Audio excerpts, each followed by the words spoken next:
Okay, we're going to jump right into it, guys. So we're reading from Matthew 18, verse 21 to 35. And it says, I don't have my physical Bible because I'm reading from the NET and mine's NIV. It says, Then Peter came to Jesus and asked, Lord, how many times shall I forgive my brother or sister who sins against me? Up to 7 times? And we go, oh, for Peter anyway, because we know how the story goes, but he goes 7 times. That's a lot. And it is. If you try and forgive someone 7 times over for like something that they do, that's hard. And so Jesus answered, I tell you, not 7 times. And you go, oh, Peter would, I imagine, goes, yes, he's going to say like 4 times. But 77 times, Jesus said. Therefore, the kingdom of heaven is like a king who wanted to settle accounts with his servants. He began the settlement. A man who owed him 10,000 bags of gold was brought to him. That's like $1 gazillion in what he's basically saying. Since he was not able to pay it, obviously, if you can pay $1 gazillion, the master ordered that he and his wife and his children and all that he had be sold to repay the debt.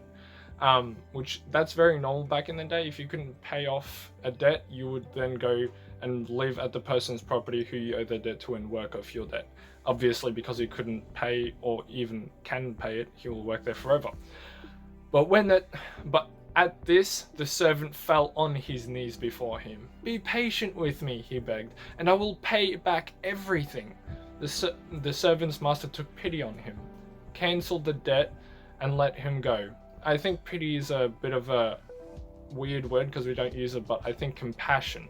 The servant's master had compassion on him, cancelled the debt, and let him go. But when the servant went out, he found one of his fellow servants who owed him 100 silver coins, which is like couple thousand dollars today, which is not as much as $1 gazillion. He grabbed him and began to choke him. Pay back what you owe me, he demanded. But when verse 29, his fellow servant fell to his knees and begged him, be patient with me and I will pay it back. Which, yes, you can pay back a couple $1,000s. But he refused. Instead, he went off and had the man thrown into prison until he could pay the debt. When the other servants saw what happened, they were outraged and went and told their master everything that had happened. All I'll say is to pay off a debt, you need to work to earn money, and if he throws the man in prison, what's happening? How's he meant to pay it? Then the master called the servant in. You wicked servant, he said. I cancelled all the debt I cancelled all that debt of yours because you begged me to.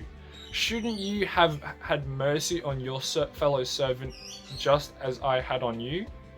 In anger, his master handed him over to the jailers to be tortured until he should pay back all he owed.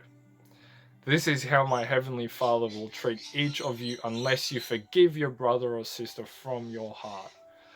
Oof, that's hard. I think you get the general gist, but just so I guess you can also, or for me anyway, how I took it was God paid so much, everything that we owe, everything. The reason that I live freely is because of what God did for us, paying that debt, sending Jesus, his only son, to die for me, which is more than $1 trillion worth.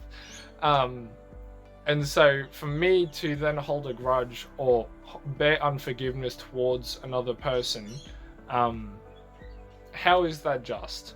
When Jesus, God, did the exact same thing for that person, sending his son to die for my enemy, how can I then hold that grudge? All that I'm doing is trying to undo what Jesus did for every single person. And so can I encourage you guys, read the Bible. There is so much more in that, and I like in context, but just going back to that, like we need to be able to forgive, not forgive and forget, but forgive and work through whatever we might hold against other people, so that we can move forward and become the people that God called us to be. I hope that helps. I would love to chat, comments. See you guys.